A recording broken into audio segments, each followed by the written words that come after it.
L'échange que vous allez entendre est un entretien épistémique. Il s'agit d'une conversation asymétrique dans laquelle on s'intéresse à notre interlocuteur en lui posant des questions. Au travers de celle-ci, nous cherchons à comprendre les raisons qui motivent son avis. L'objectif principal de cette forme de conversation est de passer un moment agréable et mutuellement enrichissant. Je vais prendre le relais. Bonsoir Vega. Bonsoir. Alors désolé pour l'attente parce que tu vois quand il y a beaucoup de monde dans mon écran, moi sur mon portable qui est pas très grand non plus, les icônes deviennent tout petits et je vois plus l'ordre et comme Progix nous a quittés, enfin du live, hein, il va bien, je vous rassure. Je t'ai perdu dans le panel, je te présente mes excuses. Non, il n'y a pas de problème. Du coup, tu as compris comment, tu as eu le temps de te rendre compte comment fonctionnaient nos lives et la forme un peu atypique. Est-ce que ça te convient de faire l'entretien avec moi? Oui, bien sûr. Eh ben, je te propose que nous commencions. Par rapport à cette affiche, TikTok est-il un tribunal populaire? Qu'en penses-tu, toi? Ben, je dirais que oui. TikTok peut servir de support comme on peut dire que c'est un tribunal populaire puisque tu as un grand panel de la société qui s'y retrouve. Après, ils ont tous une éducation différente, une instruction différente, une intelligence aussi qui est pas forcément au même niveau. Mais où ils ont la possibilité de pouvoir s'exprimer. Alors souvent c'est dans l'émotion parce que ils se projettent ou ils se retrouvent dans ce qui est dit, donc ils s'expriment par rapport à leur ressenti. Mais c'est pas forcément, c'est pas toujours réfléchi. Ouais. Du fait qu'il y ait l'émotion et l'ego aussi, c'est pas réfléchi. Ok, donc pour toi, oui, effectivement, c'est un tribunal populaire parce qu'il y a une grande partie de la société qui est représentée et surtout c'est que chacun peut s'exprimer plus ou moins librement et que ça favorise la réaction sous le coup de l'émotion et donc il y a beaucoup moins, si je comprends bien ce que tu dis, il y a beaucoup moins de réflexion dans les propos et c'est plutôt l'émotion qui prend le pas, c'est ça? Oui, ça peut l'être souvent, ouais. Pas que ça, mais souvent. Il y a aussi le fait qu'il y ait une part d'anonymat où on voit pas la personne, donc elle peut s'exprimer plus librement sans avoir le regard de l'autre, ou l'émotion, ou l'impression de l'autre. Parce que en général, quand on discute avec quelqu'un, c'est rare que la personne reste stoïque. Donc quand elle est stoïque, tu peux t'exprimer librement parce que t'as pas son impression sur ce que tu dis. T'as la liberté de pouvoir t'exprimer ou en tout cas d'exprimer ta pensée. Mais il y a aussi j'ai remarqué, parce que moi ça fait pas très longtemps que je suis sur TikTok, mais j'ai pu monter sur des panels où verbalement la personne ne s'exprimera pas, mais par contre en parallèle elle va s'exprimer négativement sur ton point de vue, sur ce que la personne va exprimer verbalement, elle va s'exprimer à l'écrit. Donc là, elle va trouver des partisans de sa pensée et te dénigrer ou te valoriser, peu importe ce qui va la motiver. Elle va se servir de l'écrit. Alors, si je comprends bien pour toi, la notion d'anonymat et l'espèce de, je vais pas dire de communauté, mais que les réseaux sociaux font des espèces de bulles de filtre de gens qui sont un peu qui se regroupent autour de certaines idées ou autour de certains thèmes, plus l'écrit favorise, en tout cas, est quelque chose qui donne tremplin à ce que les gens soient mis devant le tribunal populaire. Si je me suis trompé, corrige-moi, parce que j'aurais peut-être une question derrière. Non, c'est ça. Et je me pose la question aussi, après c'est une question comme ça en l'air, mais je me pose la question si on n'a pas cette résultante parce que justement les gens ne croient plus en la justice. Ah, intéressant. Donc pour toi, tous ces petits éléments viendraient appuyer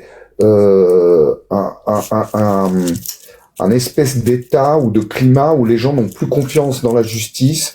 Donc, quand on leur donne la possibilité, sous couvert de l'anonymat, à travers une communauté partisane, de pouvoir avoir envie de rendre justice soi-même, c'est ça?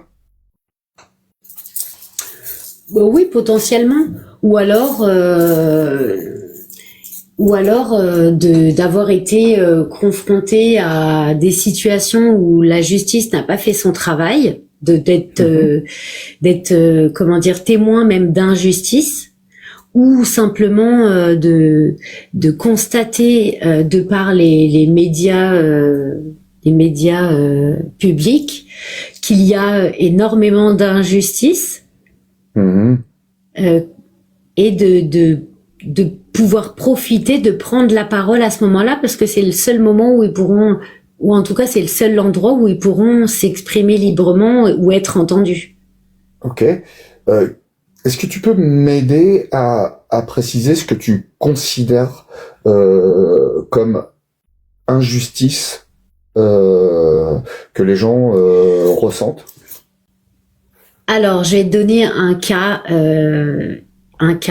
où tout à l'heure, une personne est venue témoigner sur ce qu'elle a subi étant enfant, d'accord? Oui. Où elle n'a pas réagi et elle n'a pas eu on va dire,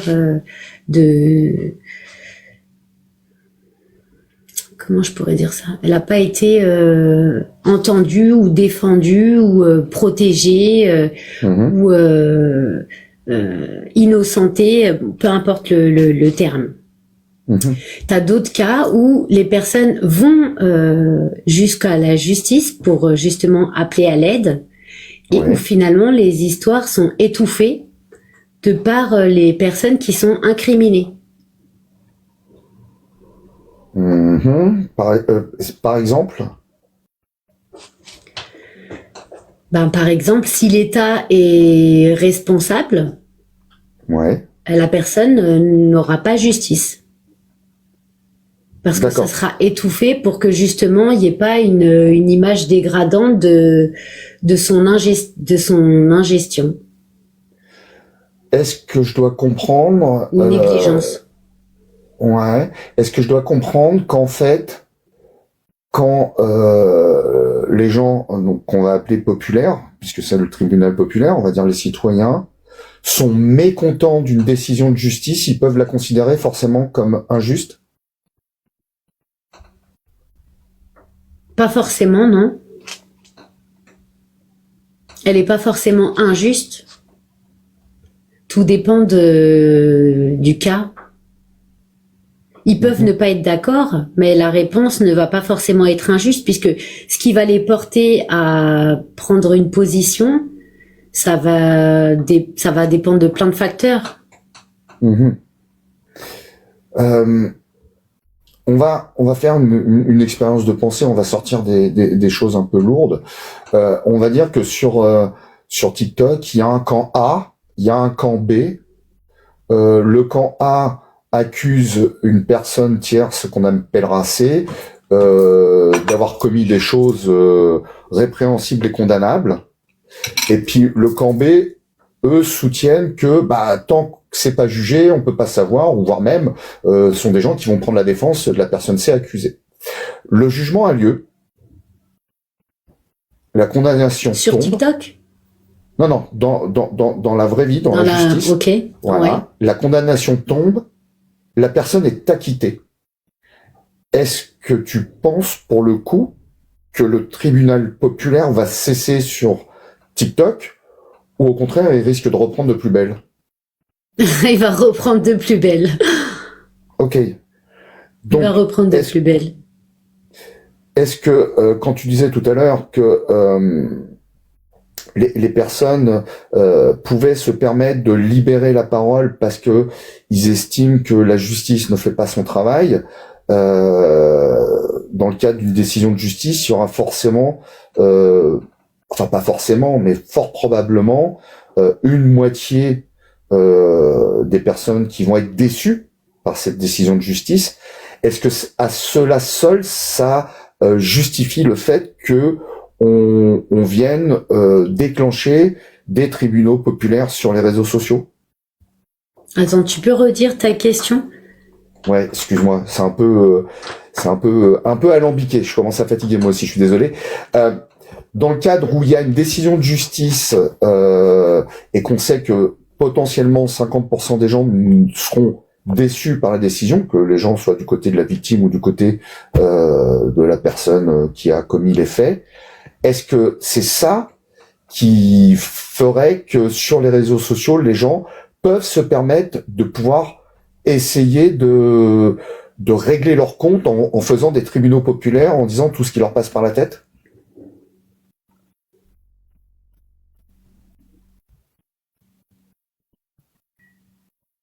Alors,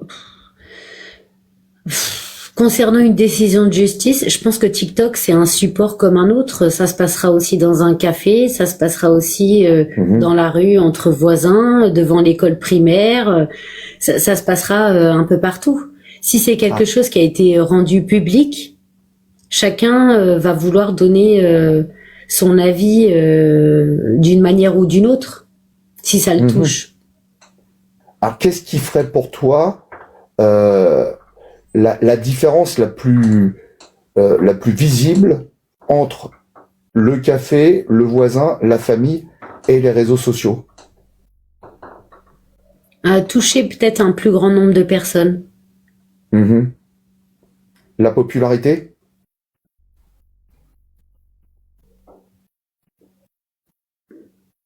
Oui, la popularité dans le cas où la personne qui tient le live, elle va avoir un certain nombre d'abonnés.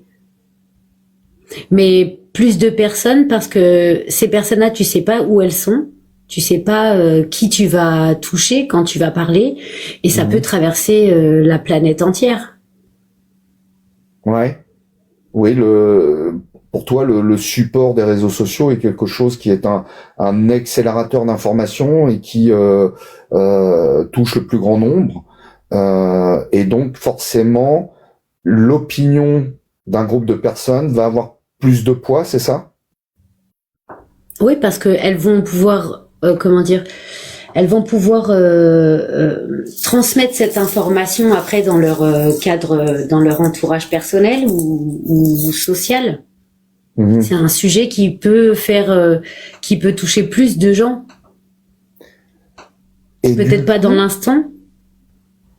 Et du coup, ça, est-ce que c'est plutôt quelque chose de positif ou de négatif?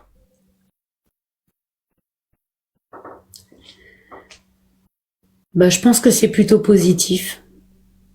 Il y a sûrement beaucoup de négatifs aussi, mais je pense que c'est plutôt quelque chose de positif. D'accord. Donc, si je fais une reformulation exagérée, donc elle est forcément exagérée, est-ce que pour toi, le fait que TikTok soit un tribunal populaire parce qu'il touche un plus grand panel de la société qui peuvent s'exprimer ouvertement, y compris dans l'émotion, et que leur parole va forcément aller très vite, très loin et toucher beaucoup de monde, c'est plutôt positif pour toi?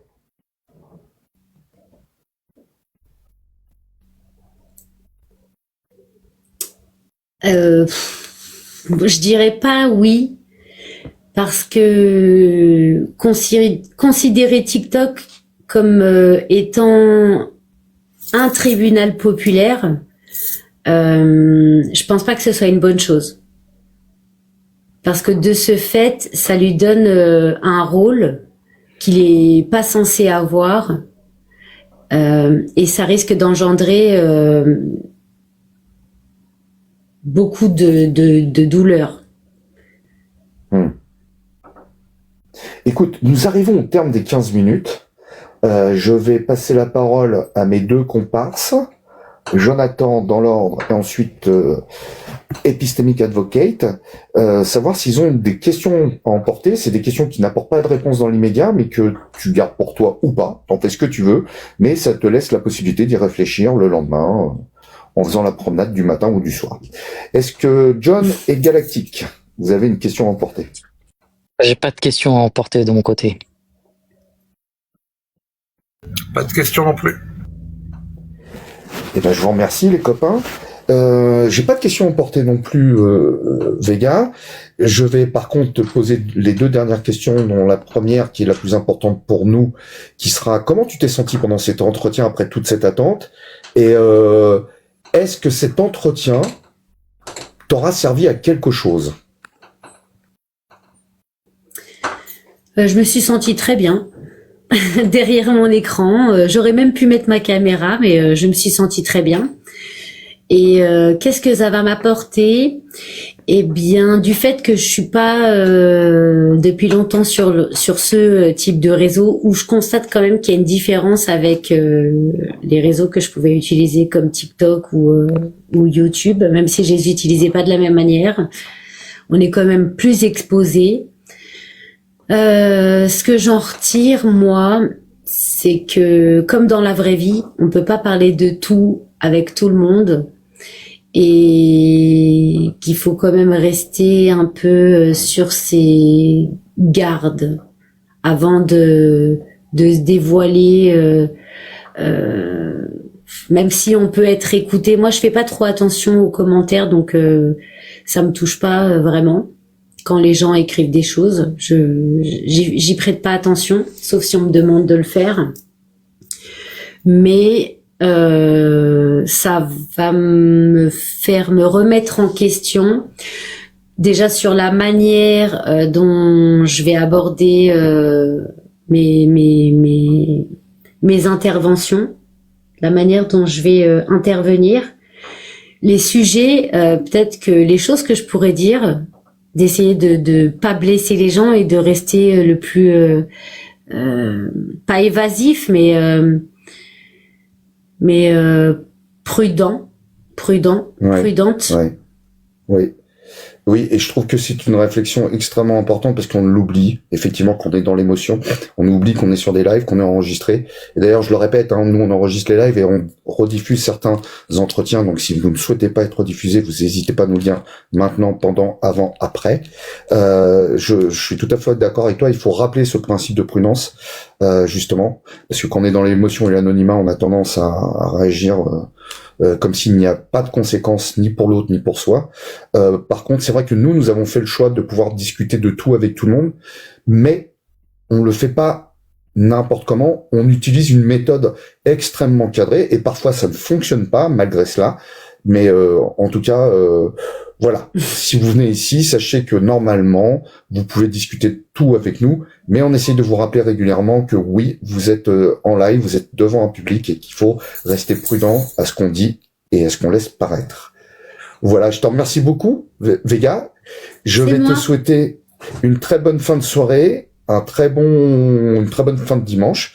Et puis si tu veux rester dans le chat, on va faire encore 2 entretiens. Je suis désolé pour les personnes qui font des demandes et je sais qu'en plus c'est des personnes que j'apprécie, mais il est déjà 7h moins le quart. J'avais dit que je fermerais à 7h, donc on va pousser jusqu'à 19h30 maximum. Ensuite on fera le petit débrief. Voilà, donc si tu veux rester à écouter, tu es la bienvenue en bas et j'espère que les gens en bas continueront. Moi j'ai une question. Oui. J'ai une question pour vous, justement par rapport à la manière dont vous avez dont vous gérez votre live. Est-ce que vous faites ça dans le but d'une étude sociologique?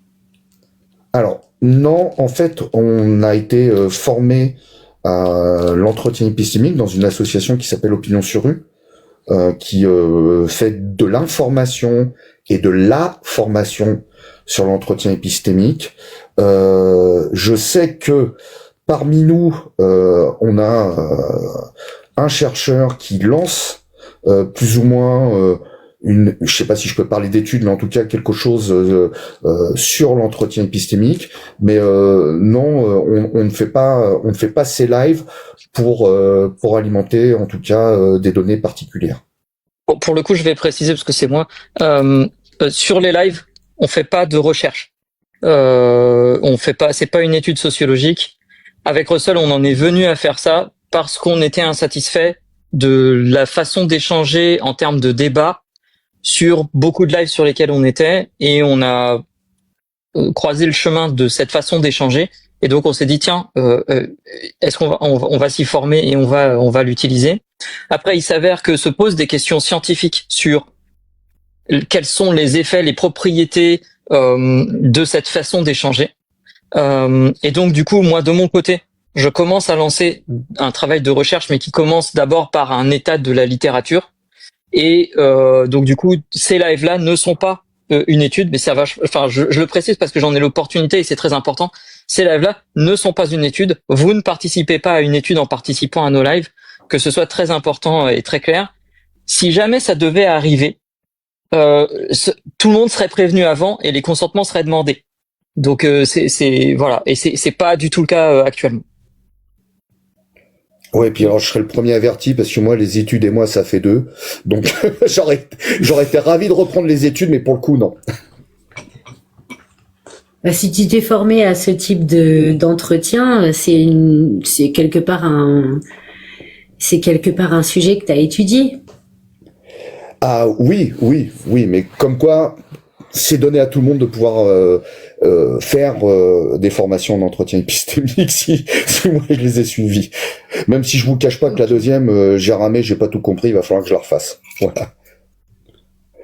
Je te remercie beaucoup, Vega. Je te laisse descendre toute seule ou je te fais descendre?